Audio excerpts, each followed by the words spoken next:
Audi's realised it's going to take longer than it thought to turn the worst team in F1 into a race-winning works entry. It's been nearly 2 years since Audi officially confirmed it would take over Sauber to have a fully-fledged manufacturer F1 team for the first time in 2026, and those 2 years have been used poorly. So poorly that Audi's been forced to re-evaluate its targets already. We all knew Audi had a big job on its hands given Sauber had been underfunded for much of the previous decade, although the potential was obvious given some of its latent resources and how well it had started F1's new ground effect rules era in 2022. Audi, well, the people who were in charge at the time, as there's been a lot of turnover since then, quite boldly set its sights on fighting for wins within 3 years of joining the grid, so by 2028. Ambitious certainly, but possibly achievable given the long glide path it had to its first season in 26 with its engine program and its transformation of Sauber from plucky underdog to powerhouse. But it's gone badly, really badly. In fact, Sauber's managed to score fewer points in the 41 Grand Prix since Audi's initial announcement in October 22 than it had in just 19 races in that single season at that point. That's obviously been noticed by Audi, which has made several changes that we have covered extensively. If you're not quite up to speed on that, check out this video for the background to the management overhaul it enacted at the end of July, and this one for news of its surprise Red Bull swoop to run the team. The reason we're here talking about Audi again so soon and ramming home how awful its form has been is that Audi's expectations have finally caught up with reality. We've now heard from the two most senior people responsible for turning this mess around, Audi CEO Gernot Döllner and recently appointed Sauber boss Mattia Binotto, and they've admitted that this is going to take more time than Audi initially targeted. How much time they haven't quite worked out. Döllner said they've started the discussion about how ambitious we can be, but we haven't finished it. That's to be sorted in the coming months. All they'll say is that this is a multi-year or long-term project with a more realistic timeline for success, which must mean they've accepted that they won't win by 2028. Revising the target 18 months before getting on the grid is embarrassing, no question, but at least it shows some realism.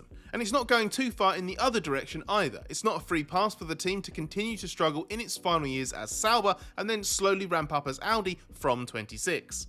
Binotto says Audi can't afford that. He phrased it quite nicely when he said, "We need to train our muscles for the future."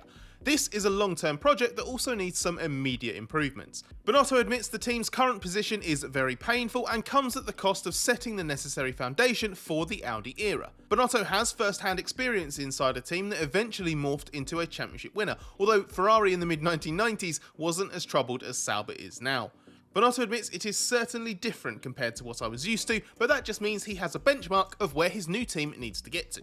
The patience required was raised with Audi management immediately, but Binotto says he's been convinced by the plan, the people, the resources and the board, calling it the project of his life. He summarised what's needed as a real business transformation and compared it to when Ferrari, Red Bull and Mercedes all embarked on winning cycles that took years to build up to, and it's not going to be any easier for Audi.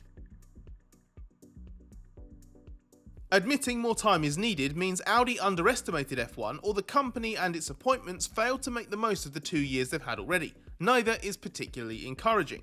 One of the things we were worried about most when Audi took over Sauber was how prolonged the takeover would be and whether Audi would waste too much of its head start. That seemed to be happening because ex-Sauber CEO Andreas Seidel was pushing for Audi to do more sooner, which was helped when Döllner joined in 2023 and triggered a review of the F1 programme.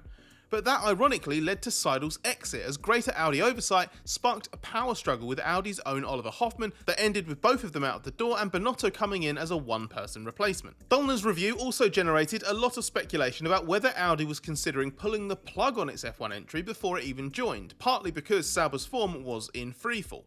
But really, his appointment meant an almost mandatory reconsideration of whether it was going about F1 in the right way. That's what ultimately led to Audi deciding to buy 100% of Sauber rather than just 75%, a process that's expected to be completed by January 2025. Although this team still won't be called Audi until 2026 when it has its own engine in the back. Despite that, the on-track progress must be gradual. You can't close one season performing like Sauber is now and start the next like a team worthy of being called Audi. And this team isn't just more Sauber than Audi in identity at the moment, it's more Sauber than Audi in terms of quality.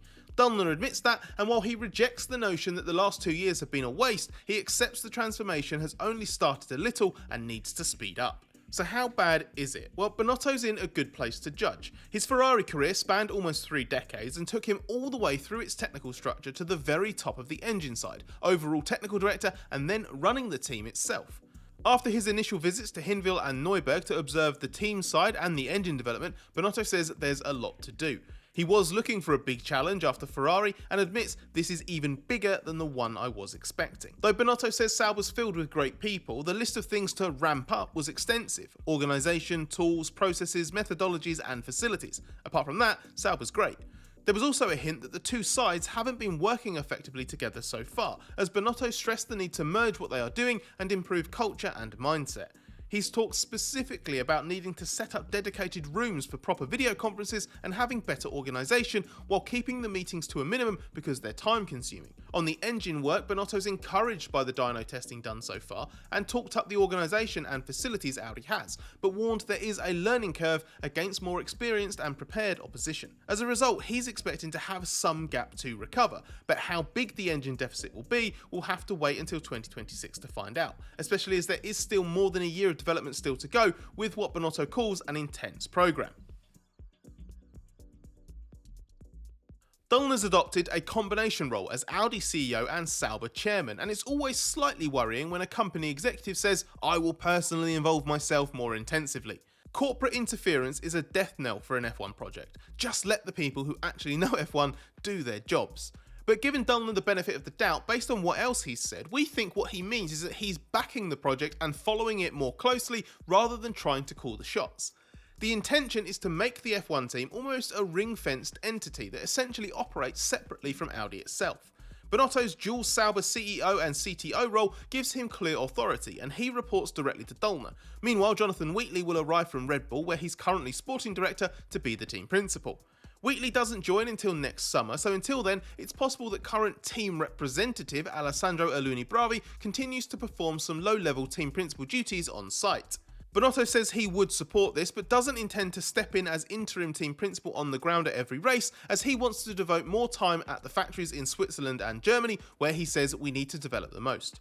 That gives Audi a pretty simple F1 hierarchy. Wheatley runs the F1 team day to day and works out what it needs to be better at. Binotto makes that possible, identifies where Sauber can improve at base, and ensures the team and engine sides are working harmoniously. And Dollner's there for some board level oversight to greenlight any major decisions like investment or driver signings.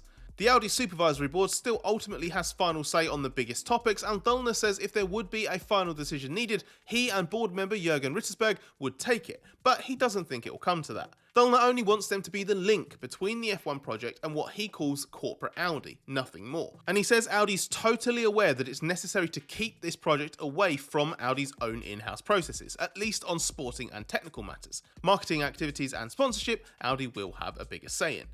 This makes the F1 side, in his words, absolutely independent in handling this project, which really means not having to go through a conventional and laboured corporate process with Audi signing decisions off at several stages. It's the closest this kind of setup can probably get to independence, and probably Audi's best chance of succeeding too. One of Binotto's first tasks is to finalise Audi's driver lineup for its final Sauber season in 2025 and probably beyond. A one-year deal doesn't seem like it's of any interest. Binotto's inheriting one driver deal already, Nico Hülkenberg. He's locked in as he was a sidle priority, and as for his teammate, current Sauber driver Valtteri Bottas appears to be the favourite. Bottas was frozen out under the previous regime, but he feels like initial conversations with Binotto have been more positive. He and Hülkenberg would at least give the team two good experience references for an interim phase where it needs to build up to respectability, and that includes the early years as Audi. But there's some wildcard potential too. Audi could back Sauber's own protege Théo Pourchaire, the 2023 Formula 2 champion, and it's also been linked with McLaren Jr., Formula 3 champion and current F2 frontrunner Gabriele Bortoleto.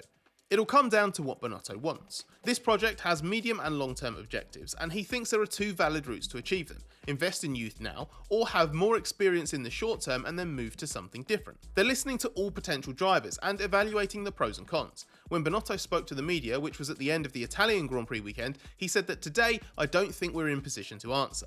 Audi wants it done as soon as possible, and Bottas was hoping things might be wrapped up by the Azerbaijan Grand Prix in mid-September, but it's possible this spills beyond that. If it does, that would be a worry for Bottas and further illustrate how much his stock has fallen, as even when he's the last experienced option, he doesn't seem to be a clear choice. The first step for Binotto is to nail down a clear plan for the short, medium and long term. If it sounds a little late in the day for Audi to be working that out for 2025, let alone the years beyond, that's because it is. But Audi wouldn't have needed a leadership overhaul if things were progressing as hoped, and sorting out the driver lineup is just the tip of the iceberg.